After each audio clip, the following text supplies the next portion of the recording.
Iran Israel চলমান যুদ্ধে আমরা মুসলিমরা কোন পক্ষ নিব? কেননা ইরানি মুসলিমদের আকীদা ও আমাদের আকীদার মধ্যে ব্যাপক পার্থক্য রয়েছে। দেখুন, একটা কমন নীতি আমাদের প্রত্যেকেরই জানা থাকা দরকার। সেটা হলো, একজন মুসলমান তিনি সবসময় মাজলুমের পক্ষ অবলম্বন করবেন। যখন দুটি বিবাদমান পক্ষের মধ্যে একটা মাজলুম আর একটা জালিম হবে, তখন সেই ঘটনায় মুসলমানরা সবসময় জুলুমের বিরুদ্ধে অবস্থান নেবে। এটা হলো কমন নীতি।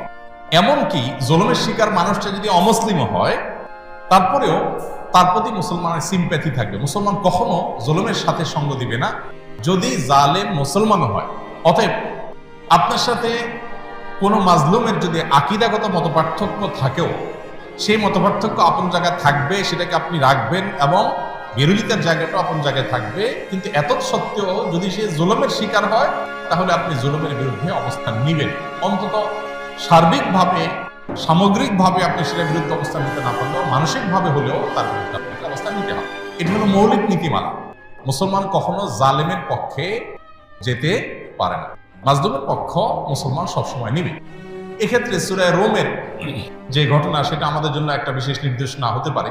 সূরা রোমের শুরুতেই আল্লাহ তাআলা যে বলেছেন আলিফ লাম মিম গুলিবাতির রোম, এখানে আমরা দেখেছি যে রোমানদের সাথে তখন পারস্যের অগ্নিপূজকদের সাথে যে যুদ্ধ হয়েছে, সেই যুদ্ধে মক্কার মুশরিকরা পারস্যদের আর মক্কার মুসলমানেরা সাহাবায়ে কেরাম তারা রোমানদের সমর্থন করেছে। কেন?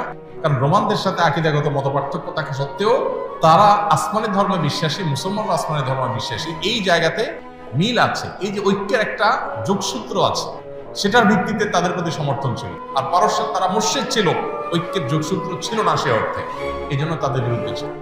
অতএব আজও আমরা ওই মূলনীতি মাথায় রেখে অনেক আহলে কেবলা, অনেক আপনার মুসলিম আছেন যারা হয়তো বিভ্রান্ত, যারা হয়তো বিদাতে লিপ্ত, কেউ কেউ হয়তো শিরকে বা ইসলামের জ্ঞান গণ্ডি থেকেও খারেজ, বা বাহ্যিক দৃষ্টিকোণ থেকে আদর্শ হয়তো মুসলমান মানুষ মনে করে পরিস্থিতি বিবেচনা, বিশেষ করে তারা যখন জুলুমের শিকার হবে, তখন জালিমের পতন চাওয়া বা তাদের চাইতে আরো বেশি জুলুম যারা করছে তাদের পতন চাওয়া বা তাদের ব্যাপারে আপনার যথাযথ অবস্থান গ্রহণ করে, এটা মুসলমান, দায়িত্বশীল মুসলমানের কর্তব্য। সেই স্ট্যান্ড বা সেই অবস্থানটা আমাদের এক্ষেত্রে হতে পারে। এছাড়া এটা তো ঠিক যে সিরিয়া যুদ্ধে ইরাকে বহু সুন্নিকে তারা হত্যা করেছে, নির্মমভাবে হাজার হাজার লক্ষ লক্ষ সুন্নিকে তারা হত্যা করেছে। মূলত পৃথিবীতে মানুষের পাপের কৃতকর্মের প্রায়শ্চিত্ত মানুষকে করতে হয়। বিশেষ করে জুলুম যদি করে কেউ, তাহলে জীবদ্দশাতেই তার প্রায়শ্চিত্ত করতে হয়, আখিরাতে তো আছে। এই জন্য জুলুম থেকে আমরা সবসময় নিজেদেরকে বাঁচিয়ে রাখবো, কোনো যুক্তিতেই আমরা জুলুম করব না।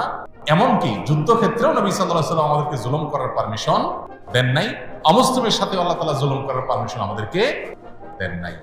অতএব যেই জুলুম আল্লাহ নিজের জন্য হারাম করেছেন, হাদিসে কুদসিতে আল্লাহ বলেছেন, ইন্নী হারামতু যুলমা আলা নাফসি, হে আমার বান্দারা, তোমরা জেনে রাখো আমি নিজের প্রতি নিজের জুলুমকে হারাম করে রেখেছি। ফালা তাযালামু, অতএব তোমরা একে অন্যের প্রতি জুলুম করিও না। এটা আল্লাহর কথা, হাদিসে কুদসি তিনি বলেছেন। সো জুলুম থেকে আমরা হাজার মাইল দূরে থাকবো, আমার দ্বারা যেন কারোর প্রতি অবিচার না।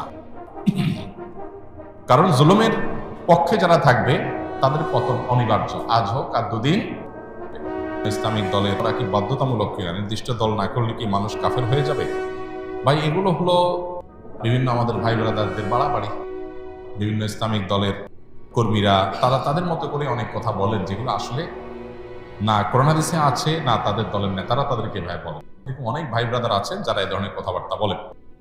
একজন মুসলমান রাজনীতি সচেতন হতে হবে। ইসলাম এবং মুসলমানদের কল্যাণ কোন দিকে, অকল্যাণ কোন দিকে, এইটুকু বোঝার মতো ক্ষমতা একজন মুসলমানের মধ্যে থাকতে হবে। এবং তিনি ইসলাম এবং মুসলিমদের কল্যাণ, নিজের দেশ, মাটি, মানুষের কল্যাণ বিবেচনা করে তাকে সিদ্ধান্ত নিতে হবে। তার কোনো সিদ্ধান্ত এটা যদি কোনো খারাপ মানুষের বা ইসলাম মুসলমানদের প্রতি বিদ্বেষ পোষণকারী বা ইসলামের ব্যাপারে অমনোযোগী মানুষের এগিয়ে যাওয়ার পথকে উন্মোচন করে, সে আল্লাহর কাছে দায়ী থাকে। এই জন্য তার রাজনীতির সচেতনতা, তার মতামত এবং ভোট প্রদান, এগুলোর ক্ষেত্রে অবশ্যই দায়িত্বশীলতার পরিচয় একজন মানুষকে দিতে হবে।